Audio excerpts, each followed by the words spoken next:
राम जेठमलानी जी की याद में जो आज मेमोरियल लेक्चर रखा है, इसमें बहुत सी बातें हमारे chief justice of India justice honourable D.Y. Chandrachud साहब ने बोली और मैंने भी सुनी, आप सब लोगों ने सुनी। उसमें कुछ चीज़ें जोड़ूंगा। मंच पर उपस्थित justice Shri Deepak Mishra ji, honourable former chief justice of India, Shri R. Venkataramani ji, attorney general of India, Shri S. Nariman ji, S. Gurumurthy ji, Shyam Divan ji और महेश जेठमलानी जी। देखिए, मैं दो संस्मरण आपको सुनाता हूँ। Honourable chief justice of India चले गए। मुझे लगता है कि ये 2 बार लोकसभा में रहे और 2 बार ही राज्यसभा में रहे, जहाँ तक मुझे ध्यान है। अगर मुझे महेश जी 2 बार रहे ना राज्यसभा में, 2 बार रहे राज्यसभा में, 2 बार रहे ना राम जेठमलानी जी? नहीं, कम से कम 4 बार सर। हाँ, तो ऐसे वो कमी हो गई। वो 1 बार का बहुत, कितनी बार रहे? 4 बार। 4 बार लोकसभा कितनी बार रहे? 2 बार। 2 बार ना, तो राज्यसभा तो बहुत रहे इसका मतलब।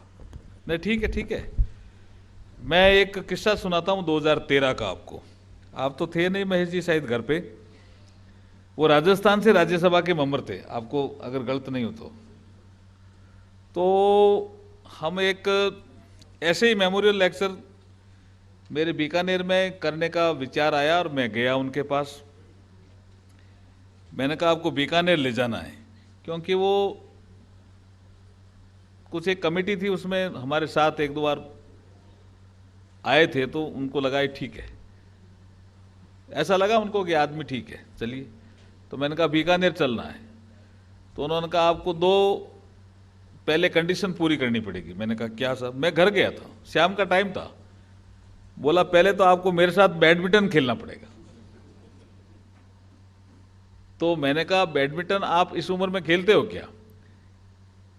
तो बोला उम्र कोई बाधा बनती है क्या? बैडमिंटन खेलेंगे। तो मैं इसी ड्रेस में रहता हूं, आमतौर पे मैं इसी ड्रेस में था। मेरे को कहा खेल लोगे क्या? मैंने कहा मैं खेल लूंगा, मैं भी बैडमिंटन का तो शौकीन हूं, खिलाड़ी हूं। तो हमने खेला, 4 प्लेयर थे हमारे।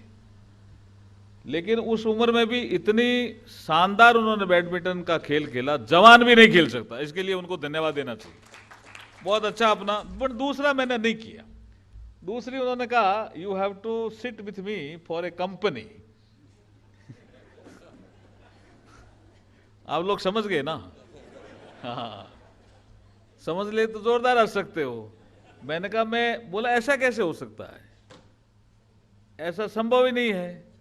मैंने कहा इसमें मैं आपके साथ बैठ जाऊंगा, अगर कुछ चीज खाने की आएगी तो खाऊंगा।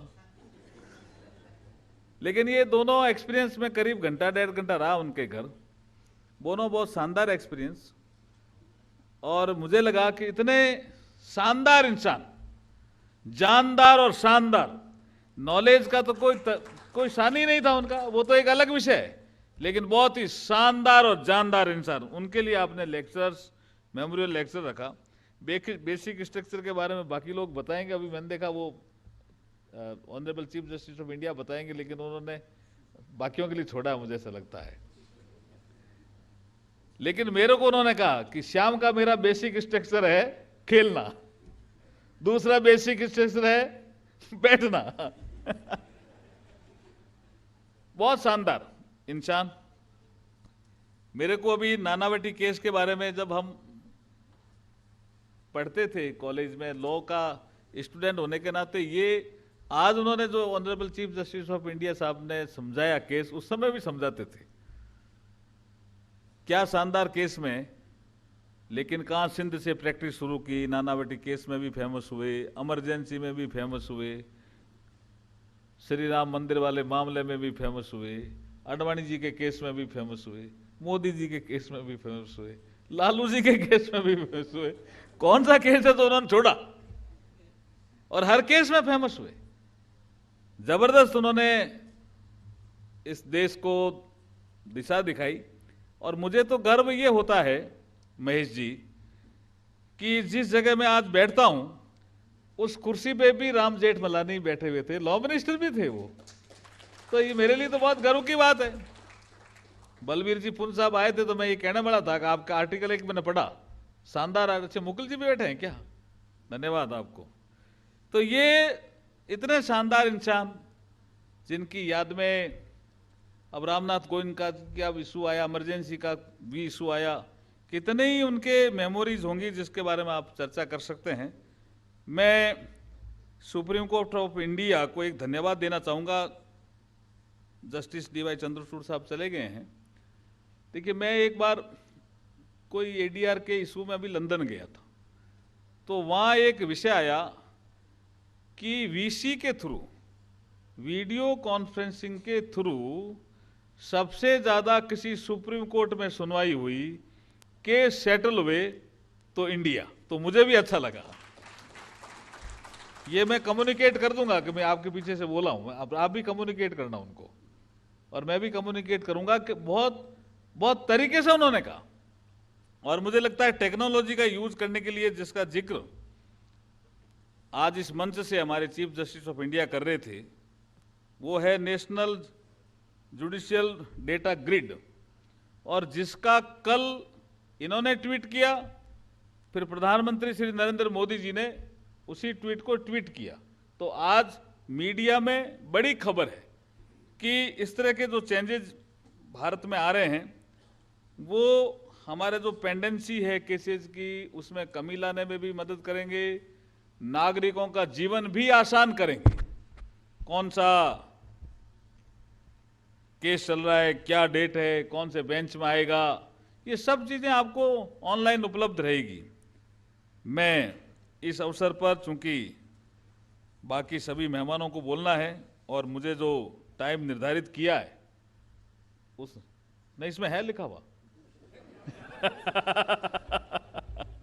इसमें है लिखा हुआ तो वही मान लेते हैं अपन जो लिखा हुआ है। बाकियों को सुनूंगा मैं, क्योंकि मैं लर्नर हूं, ज़्यादा सुनने में विश्वास रखता हूं। लेकिन आप सब आए, आप सब लोग आए, आप सबको भी शुभकामना, बधाई। देखिए, कोई आदमी जाने के बाद याद ज्यादा क्यों किया जाता है? तो एक कवि ने बहुत ठीक कहा है, जाना तो सबको है ना, समझ लो कि मृत्यु है ना, मृत्यु से डरो कभी, मरो परंतु यों मरो की याद जो करें सभी। बहुत बहुत धन्यवाद।